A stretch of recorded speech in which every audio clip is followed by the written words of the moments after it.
Joining us tonight, Republican Congressman Andy Biggs of Arizona, a member of the House Judiciary Committee, the Freedom Caucus, and he was among those with President Trump for a meeting on immigration on Capitol Hill earlier tonight.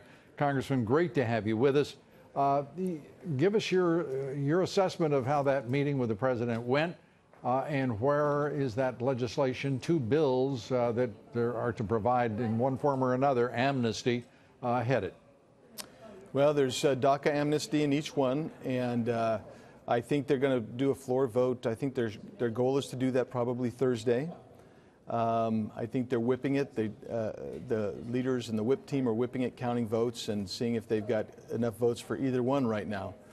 You know, the mood, there was a lot of things that we were very happy about with the economy, for instance, and the regulatory reform and that. But this one right here, this tough issue right now, it looks to me like a lot of people have determined that they're okay with the DACA amnesty. When you say a lot of people, are you including a lot of conservatives? I don't know if there's a lot of conservatives that have gone over quite that far yet. I think most of us recognize that the number one goal here was to build a wall. I mean, you don't have the asylum issue today if you have the wall built. You don't have the drug crisis with opioids if you have a wall built. You're stopping or reducing human smuggling. People are forced to go to ports of entry. That's what the wall's for, and that's what we need. And to me, that's the first promise that we should be keeping is build the wall, and then we can talk about anything else from there. You know, it's stunning because the lesson of the last 30 years, from the 1986 amnesty bill under President Reagan, who was assured there would be border security, and there was not. 1996, another limited amnesty, an immigration bill. Again, the Democrats promised security. It did not happen. The lesson is clear. Border security first, or as I've said for 20 years, it seems, and I think that's about right, you cannot control immigration into this country if you cannot control the border. And if anybody can defeat that logical construction, I'd love to hear it. As I've said, I'll buy anybody the most expensive dinner in the country. I just don't understand what the deal is.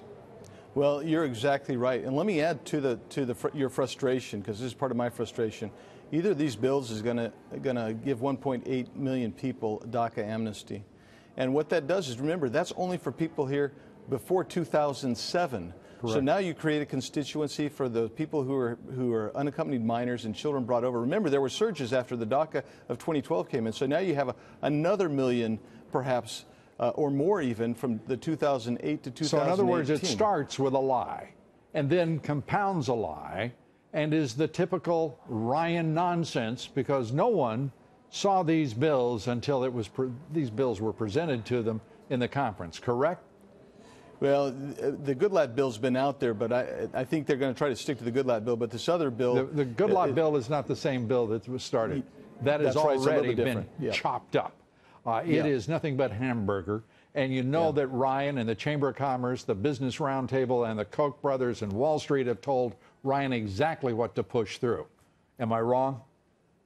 I can't say that you're wrong. But that's my point. You're creating these constituencies. You got this one constituency, now you're creating another constituency. And don't forget, every DACA person that I know, and I've talked to many of them, they all want their parents in. So next year you'll be talking about the 2008 to 18 DACA population. Then you're going to be talking about the parents of both DACA populations. The total you're looking at is probably, in my estimation, anywhere from 6 to 8 million people over the next few years that people are going to try to amnesty in. I'd like your judgment as we wrap up here.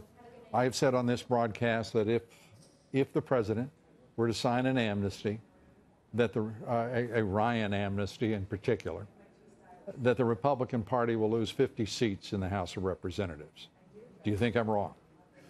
I don't know if it's that high. All I know is my constituents today were telling me, do something about asylum, but no amnesty. They were consistent with that message. Build the wall.